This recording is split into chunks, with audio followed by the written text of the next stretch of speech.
Hello, my name is Stephanie Atmatic, and I am a pediatric occupational therapist who has been working with families of children with special needs since 1999. Hello, my name is Robin Jackson, and I'm a pediatric speech-language pathologist who's been working with these same families for over 12 years. Together, we work at the Children's Developmental Health Institute. With our work, we often have the opportunity to support families and children when they are faced with the challenge of making changes within daily routines. These kinds of changes or transitions may include things like getting ready for bed, leaving the playground, entering the classroom, or starting a new school.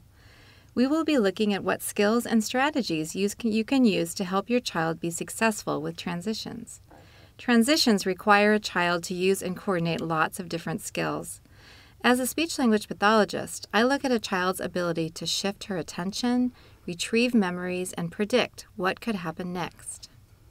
As an occupational therapist, I look at a child's ability to regulate her physical and emotional state, pay attention in the environment to what is most important, plan and carry out the steps to end an activity, and get ready to move on to the next activity.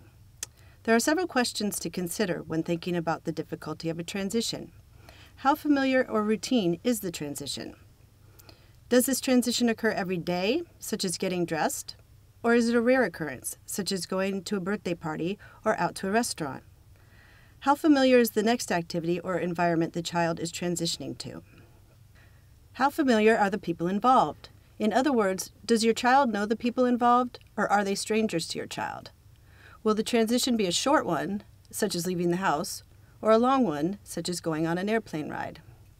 What time of day is it, and how is your child feeling? Happy, hungry, calm, tired?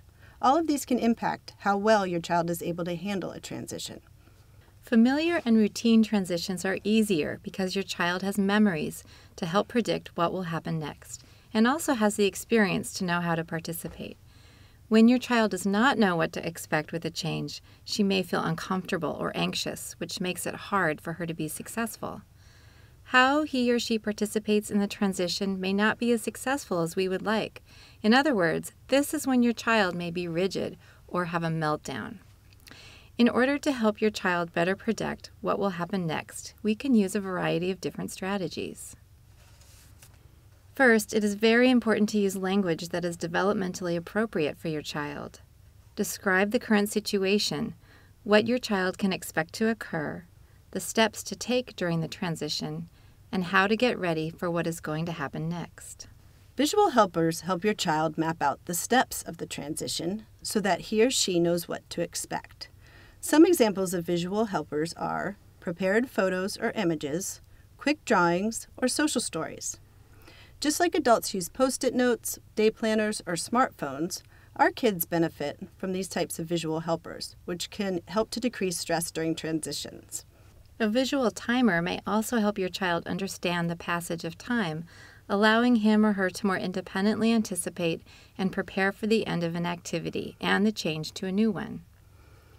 Transitions can be difficult for our bodies. Giving your child some heavy work, such as wearing a heavy backpack, opening doors, or pushing a shopping cart can help to slow down his body and focus his attention. This helps your child make use of visual helpers and meet the demands of the transition.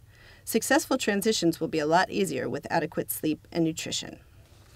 Sometimes we all need a sensory motor tool to help us organize ourselves. How many of you like to click pens, play with your hair, or bounce your foot when you are trying to focus? Your child may need tools or fidgets like these to help with his focus during transition times. Modeling the expectation or task will give your child a visual example to help her make a motor plan for what she needs to do. For example, putting on your own coat shows your child what she needs to do. Your child may benefit from both hearing and seeing what she is expected to do. Slow down your pace. Don't go too fast. Give you and your child plenty of time to make the transition and use your tools so that you and your child can be successful. Change is hard and can be challenging for all of us at different times. Transitions require a coordination of many different skills. A pediatric occupational therapist or pediatric speech-language pathologist can help identify your child's challenge areas and help you find and use strategies to support successful transitions for both you and your child.